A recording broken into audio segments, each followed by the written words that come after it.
brought to you by Silver Pumps.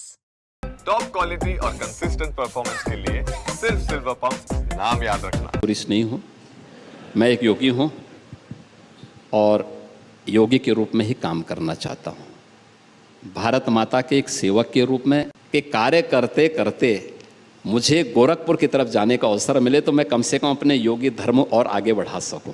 Gorakhpur जाना है कि दिल्ली आना है इसके बाद? तो मैंने कहा ना, मैं गोरखपुर की तरफ जाने का उत्सुक ज्यादा हूँ। यूपी के सीएम जो देश भर की सियासत में हिंदुत्व की धार और बुलडोजर मॉडल के लिए मशहूर हैं, जिनके मॉडल और वर्क स्टाइल की कोई आलोचना करता है तो कोई प्रशंसा, लेकिन चर्चा में योगी जरूर रहते हैं।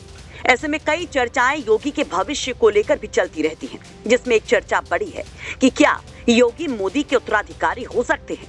क्या सीएम योगी भविष्य के पीएम हो सकते हैं? क्या देश को भविष्य में मिल सकता है भगवाधारी प्रधानमंत्री?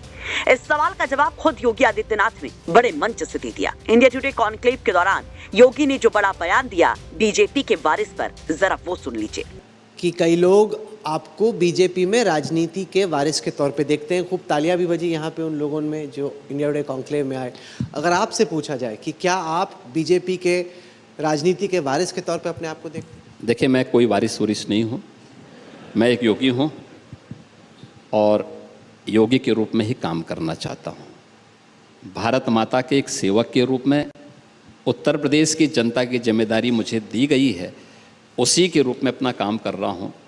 और मुझे अच्छा लगेगा कि कार्य करते करते मुझे गोरखपुर की तरफ जाने का अवसर मिले तो मैं कम से कम अपने योगी धर्म और आगे बढ़ा सकूं। गोरखपुर जाना है कि दिल्ली आना है इसके बाद? तो मैंने कहा ना, मैं गोरखपुर की तरफ जाने का उत्सुक ज़्यादा हूँ।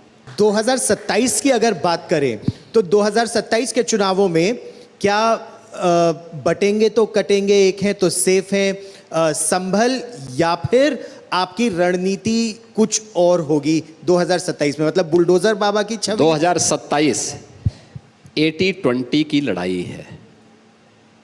80% 80+ बीजेपी और सहयोगी होंगे, 20 में बाकी सब होंगे।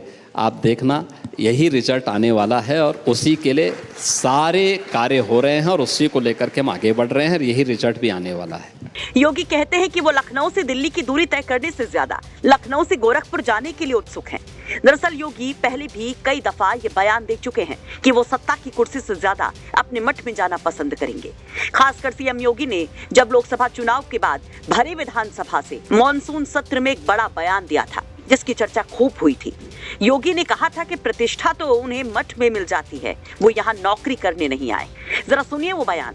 जो प्रदेश के व्यापारी और बेटी की सुरक्षा में सेल लगाने का काम करते हैं, जो प्रदेश के अंदर अराजकता पैदा करके सामान्य लोगों का जीना हराम करते हैं, मेरा दायित्व बनता है, मैं यहां नौकरी करने नहीं आया हूं, कतई नहीं। मैं यहां पे इस बात के लिए आया हूं कि अगर वो करेगा तो भुगतेगा भी फिर, और इसीलिए मैं यहां पे आया हूं कि हम लोग उससे लड़ेंगे। ये लड़ाई हमारी सामान्य लड़ाई नहीं है, ये प्रतिष्ठा की लड़ाई भी नहीं है। मुझे प्रतिष्ठा प्राप्त करनी होती है तो मुझसे से ज्यादा प्रतिष्ठा अपने मठ में मिल जाती है, कोई आवश्यकता नहीं मेरे लिए। लेकिन इस प्रकार के गुमराह भरे तथ्यों को लेकर क्या बातें हैं? दरअसल ये वो वक्त था जब लोकसभा चुनाव के नतीजों के बाद योगी वर्सेस दिल्ली की खबरें खूब चर्चा में थी, और इस चर्चा की शुरुआत केशव प्रसाद मौर्य के एक बयान कि संगठन सरकार से बड़ा होता है, इससे शुरू हुई थी। बीजेपी के खराब परफॉर्मेंस का जिम्मेदार कौन, पार्टी में इसको लेकर भी अंदर खाने कई चर्चाएं थी।